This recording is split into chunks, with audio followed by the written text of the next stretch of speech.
Shalom, shalom watumishi wa Mungu. Kwa nini niko hapa? Ni kwa sababu nimepokea maswali mengi kwenye Instagram comments na DM kwamba watu wananiuliza, wewe mbona unafanya church media tour kwingine? Sisi hatujui wewe unatumia gear gani au unafanya nini kwenye media yako, what you have. So I got those questions ambazo ndo hizi hapa. Hiyo. Okay. Hapa tuna switcher yetu ambayo ndo hii hapo. Switcher yetu hii ni Blender Blackmagic, ni Atem Studio HD8 ISO. Hii tunamshukuru Mungu Baba alitununulia baada ya kuja kugundua kwamba tunatakiwa kutoa signal nyingi kutoka kwa kupeleka sehemu mbalimbali, ikiwepo mother's room, ikiwepo backstage na screen mbalimbali za hapa ndani.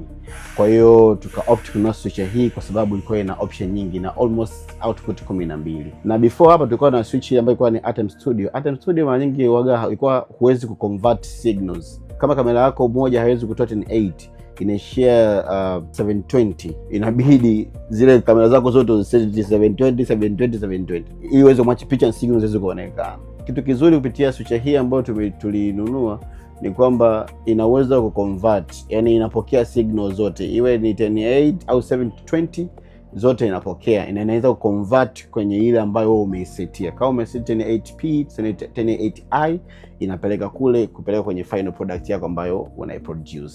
Kitu kingine ambacho tunacho hapa pia tuna computers almost 4 ambazo zina run program tofauti. Sisi tulichokifanya tumedivide majukumu. Yani kila computer inafanya jukumu lake moja.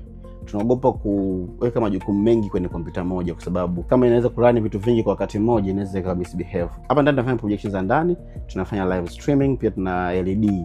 Kwa mfano ile LED wall ina kompyuta yake, inatumia Avenue kuweza ku-preview backgrounds na videos zingine kama tunataka kuzipeleka kule kwenye LED kubwa. Tunatumia ProPresenter kwa projections za ndani kama tuna presentations na vitu vingine vyote ambavyo tunataka kupresent kwenye screen za ndani ambazo ni za projection. Pia tunatumia vMix kwa upande wa live. Tukitaka kwenda live tunatumia vMix. Pia kwa sababu ProPresenter bado hatujaweza kupata version ya Kiswahili ya Biblia, tumesha jaribu kuapply kwao kuomba tuwekee version ya Kiswahili, bado hatujawekewa.